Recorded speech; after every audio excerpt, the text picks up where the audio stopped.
For the most part, though, I had myself under control. What the fuck is he talking about? That is not control. Shaking and shivering on the toilet because you sick as fuck from not getting your dope is not under control.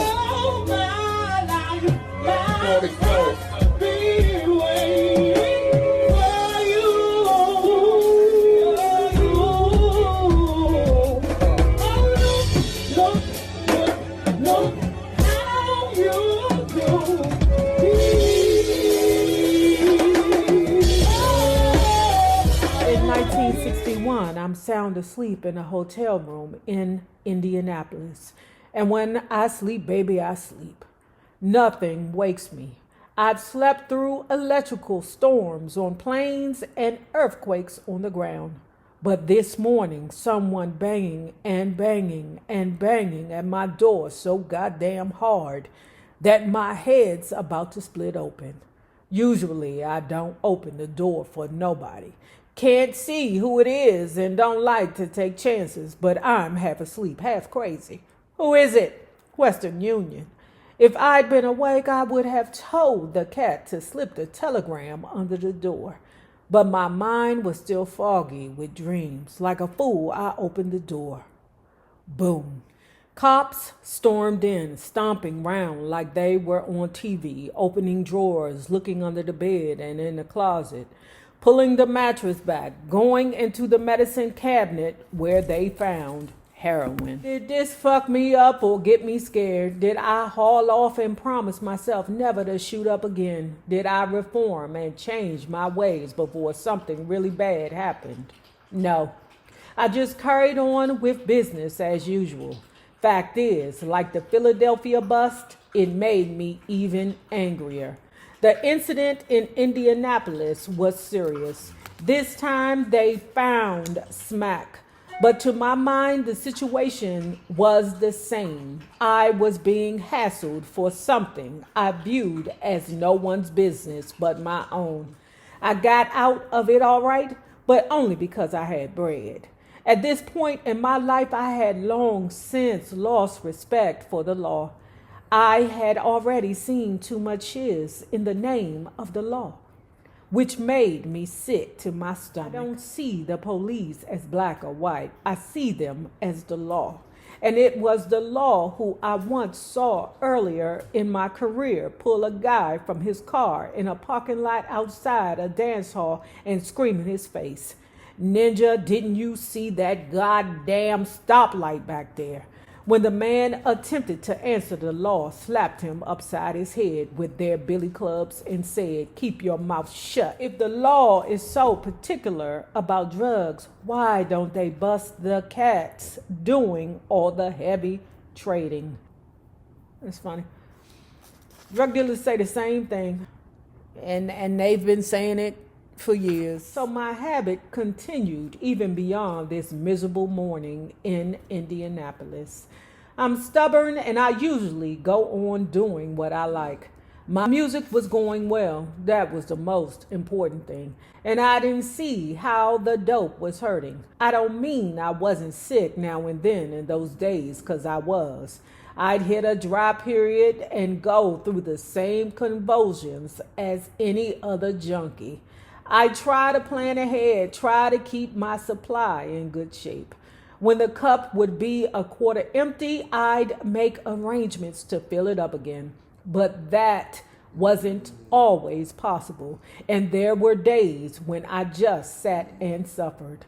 For the most part, though, I had myself under control. What the fuck is he talking about? That is not control. Shaking and shivering on the toilet because you sick as fuck from not getting your dope is not under control. What is this? He is delusional. There wasn't anything which I could see destroying me, not as long as I was still managing my own affairs and able to play my music. Actually, the only time my guy sure enough messed up really didn't have much to do with drugs. Although I'm sure that sometime during that day, like all days, I had my little fix, and maybe it was stronger than usual. Hank Crawford came to my house in LA, And we were going to write some songs. That was in the early 60s. I had been up for a couple of days. I did that kind of crap all the time, and I still felt like working. I collapsed from fatigue, and somehow, in my state of unconsciousness, I slammed my hand against a glass tabletop and sliced it to ribbons. None of this woke me up, though, and the cuts merely numbed my hand. I continued to sleep, bleeding like a hog. It was my son, Ray Jr., who saved me. He happened to wander upstairs and noticed all the blood.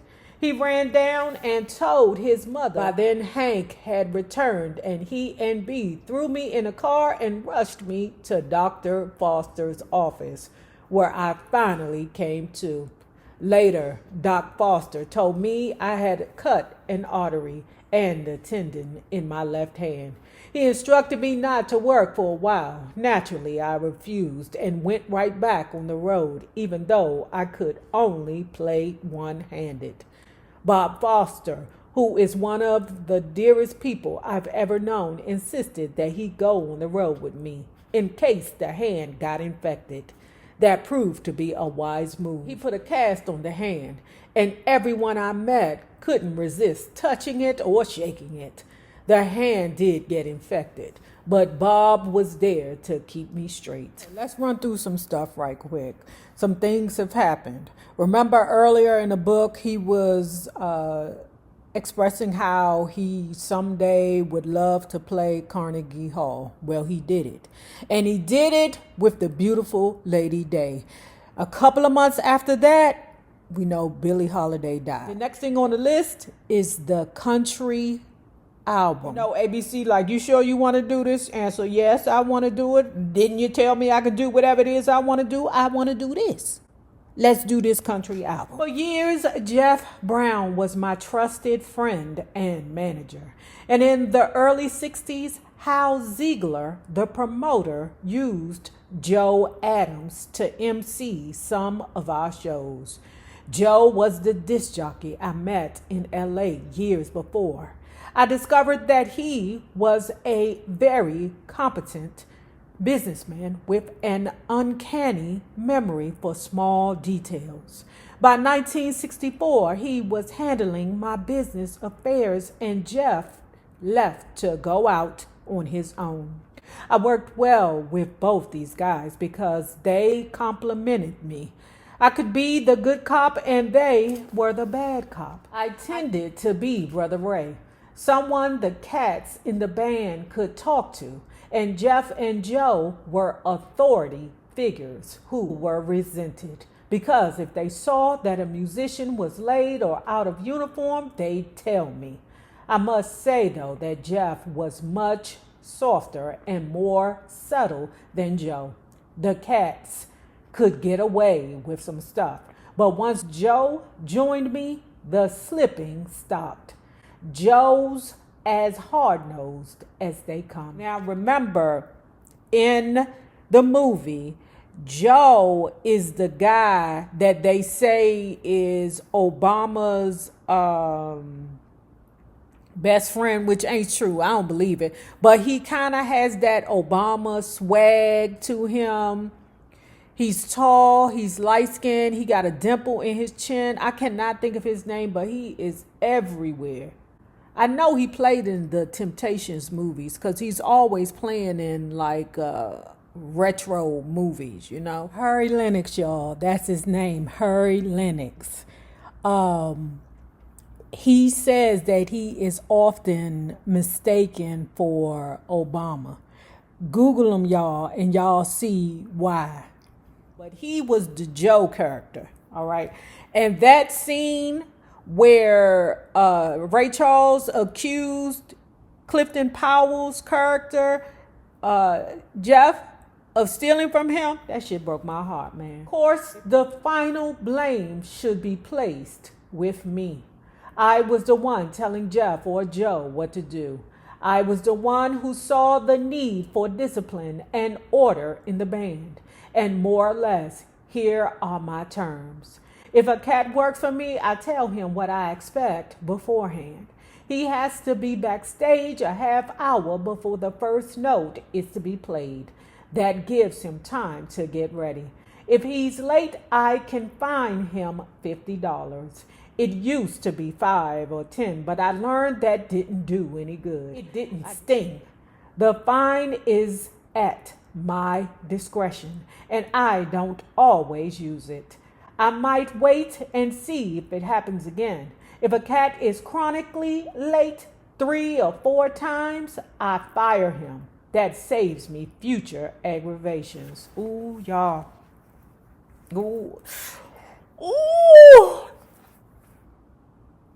So listen, y'all, I just applied for a job. I'm trying to tell you, if God see fit, I'm going to tell you, I know who I am and I know what I am.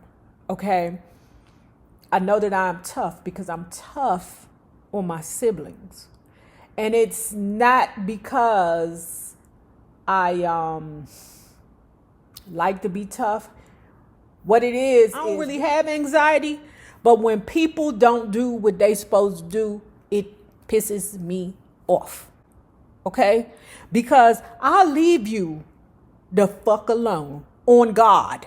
I will leave you alone. And maybe it's because I used to be a probation officer, but I will leave you alone. You do what you're supposed to do. I don't have no problems with you. I don't care what you do. All I need you to do is do what you say you're going to do for me. I know that I can be considered a tough person. What Ray Charles is asking, that's nothing. Be on time. That's all I ask you to do. People who are chronically late, I can't get with them. I don't like that late shit. I don't even like when people are like 5 minutes late.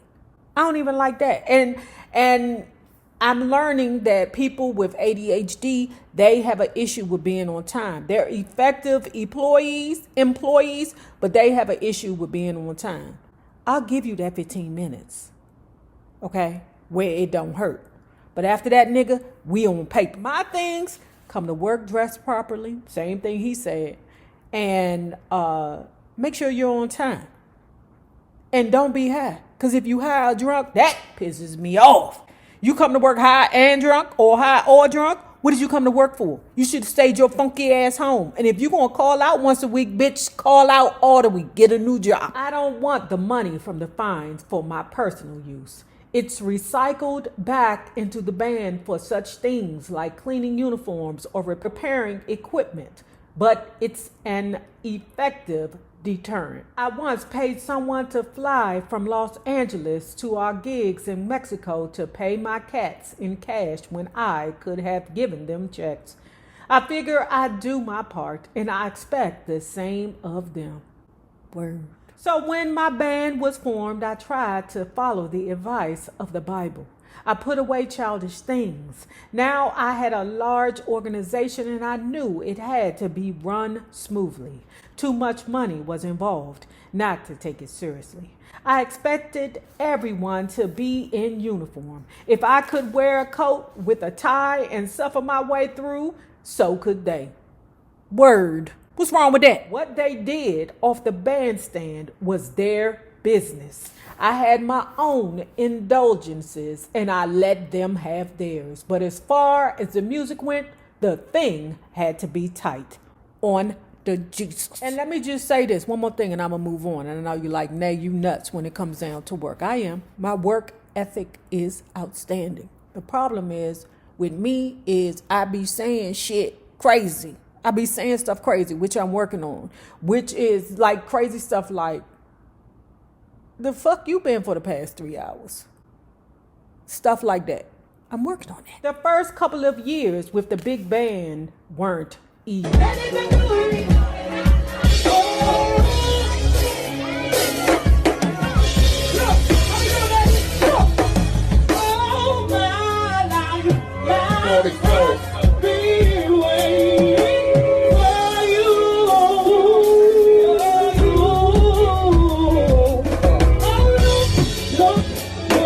No.